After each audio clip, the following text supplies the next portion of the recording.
Welcome to the Talkin VAWLS Network. My name is Boogie Bentley. It is officially Georgia week. You guys know what this game means to me. It's the most important game on the schedule. Some of you guys hate Alabama. Some of you hate Florida. I hate every team that Tennessee faces on Saturday, but this Georgia game, it just means a little bit more. In fact, I don't think we can start this week without playing the clip. I don't believe there are good people that pull for Georgia. I think they're all terrible, ugly, disgusting human beings. I think it's just that no, there are no good Georgia fans, Eric. There are none.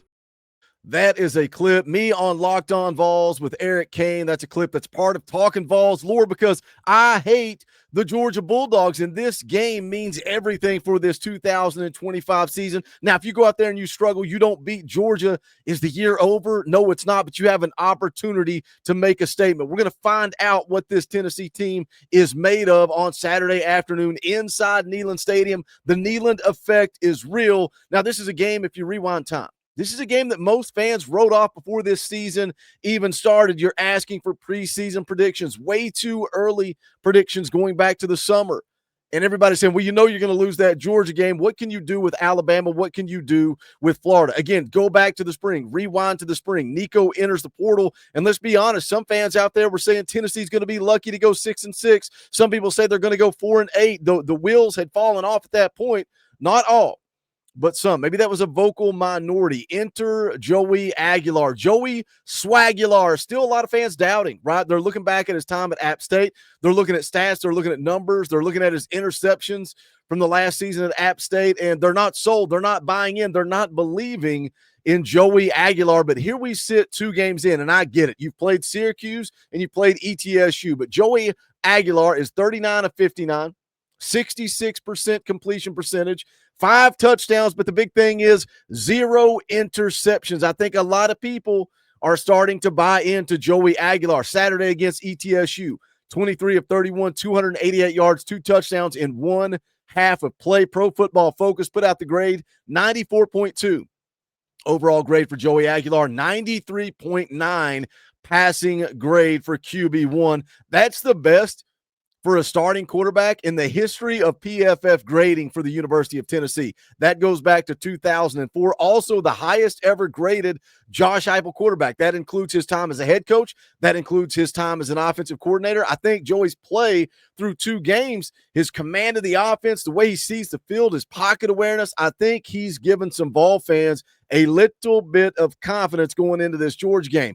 But there is still a monkey on Josh Heupel's back. He's 0-4 against the Georgia Bulldogs since arriving in Knoxville. Tennessee has yet to score more than 17 points against Georgia. Can they get it done? Do they actually have a shot on Saturday? We're going to get into it. We're going to talk about it. But as always, I need you guys to do that YouTube stuff for me. Smash the thumbs up down there below the video. It's quick. It's free. It's easy. It helps the channel. I would greatly appreciate it.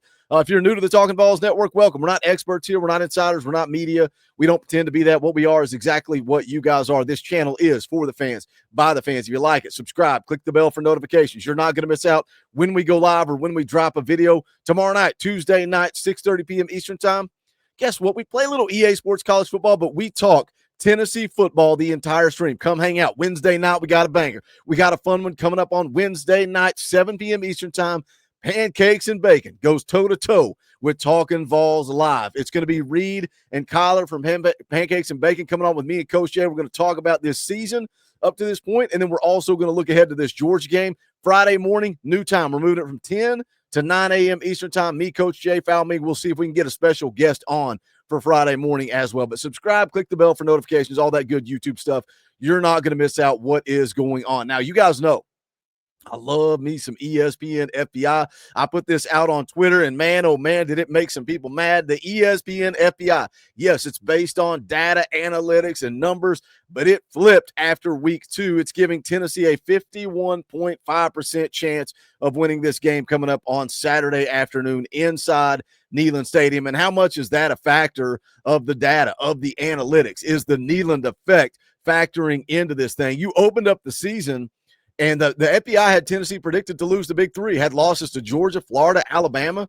Last week, some things shifted. Tennessee beats Syracuse 45-26. Alabama falls to FSU. Florida beats Long Island. Yeah, that's right, Long Island, 55-0. The FPI adjusts. It now favors Tennessee in every game outside of Georgia. We move into this week. It shifts again, 51.5% favor for the Vols to beat Georgia. However, it shifts Alabama from a 52%, easy for me to say, chance of winning to now down to 37. I don't even want to say, does Tennessee have a chance? I think Tennessee clearly has a chance in this game. So we can look at the FPI, we can look at data and analytics, but let's talk about what Tennessee needs to do to win this football game against Georgia coming up on Saturday. And we can keep it simple, right? We can keep it simple. That was mine and Kaner's theme a couple of weeks ago against Syracuse. Keep it simple, stupid, run the football, play good defense, and that's the recipe for success, right? And I agree with that. I think that is a recipe for success for Tennessee, but I think they also need to find a way to find an explosive play or two in the passing game. They have struggled to do that against Georgia, and that all starts with running the football. You set up, you have success running the football, that's going to open up some play action, and then Joey has to connect down the field. I think that is a key in this game, and we mentioned running the football. I think you have to be able to run the football. Look, Josh Heupel at Tennessee is 29-2 when he rushes the football for over 200 yards. 29-2.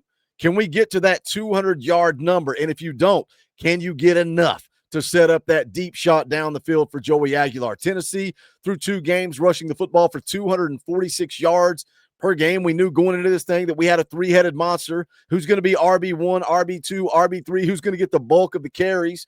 As of right now, Star Thomas, 24 carries, 161 yards, averaging 6.7 yards per carry, 3 touchdowns. Deshaun Bishop, 14 carries, 150 yards, 10.7.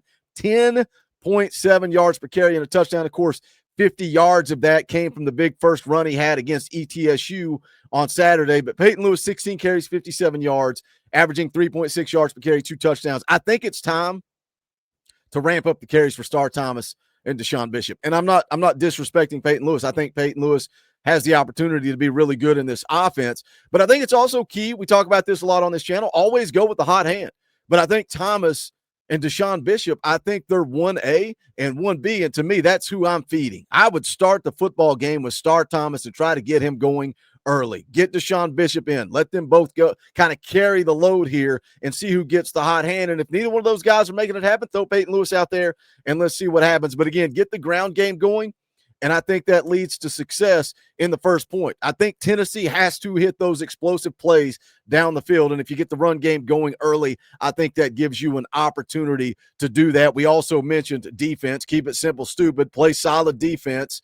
Run the football, and you're going to have an opportunity to win inside Neyland Stadium on Saturday. But I think the key to the defense, man, you have to get after the quarterback. You have to make Gunnar Stockton uncomfortable. You cannot sit back in this soft zone.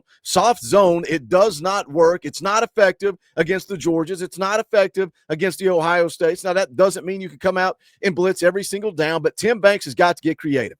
You cannot sit back in this soft zone and expect to beat Georgia. I don't care if Gunnar Stockton has struggled. I don't care if the Georgia Bulldogs don't have confidence in Gunnar Stockton. I don't care if he's not comfortable letting the ball rip. If you sit back in a soft zone, he is going to pick you apart, and it is going to be a miserable day on Rocky Top for Tennessee fans. Get after Gunnar Stockton. Be aggressive. Hit him early. Hit him often. If you got a chance, take a shot. Put it on him. Make him uncomfortable. Georgia struggled. Right, and that makes me uncomfortable too. Georgia struggled against Austin Peay. It's one of those odd games. They changed the kickoff time because of the weather. You had a lightning delay that pushed back the start of the second half almost 2 hours. There's uncertainty in this Georgia fan base. There's uncertainty. With Gunnar Stockton, a lot of people saying he's gun shy, scared to let it rip. They're struggling to move the football. You look at their offensive numbers. They're scoring 36.5 points a game. That's 41st in the country. 454 yards per game, 36, passing the football, 60th, rushing the football, 34th. But let me tell you something, boys. That Tim Banks defense that was so elite last year that we had so much confidence in, now I get it. They've been banged up. Your 2 starting corners are out. You're beat all the pieces on the interior of the defensive line. You're giving up 21.5 points a game against Syracuse and against ETSU. That's 74th in the country. That's not going to beat Georgia. Got to be better. You got to be better. Again, Tennessee has yet to score more than 17 points against Georgia since Josh Heupel arrived. So giving up 21 points, checkmate. That's ball game. You got to be better. They're pretty good against the run, giving up 76 yards a game. That's 20th in the country, but 220 passing yards per game. Now, is that skewed? Is that a little off because Tennessee jumped on top of Syracuse early, so they threw it all over Tennessee? Maybe it is. Maybe it is. But the question to you is, how much of a chance does Tennessee have to win this game on Saturday? How much confidence do you have in Joey Aguilar? How much confidence do you have in this Tennessee defense? Because I think Tennessee has more than a chance. I think Tennessee is going into this game with an opportunity to make a statement, an opportunity to win this game. I think the talent gap is closing. I don't think it's quite equal yet, but it's closing. And I think the Neyland effect could be the difference. We're going to make our predictions as we move throughout the course of the week. What are your thoughts? What's your score prediction? Jump in the comment section. What are your keys to this game? Because a lot of people think Tennessee has no chance, but has that changed based on the way they've played the last 2 weeks? Let's talk about it in the comment section. As always, smash the thumbs up on the way out the door. Go check out the official merchandise of the Talkin VAWLS Network at bonfire.com/store/Talkin VAWLS. You can also support the channel by hitting that join button down below. It's only $1 a month. You get custom Talkin VAWLS emojis, access to fan call-in shows, all kinds of fun perks and benefits. But if not, just hit the thumbs up on the way out the door because that's quick, free, and easy. But this is the Talkin VAWLS Network. My name's Boogie Bentley. Go Big Orange.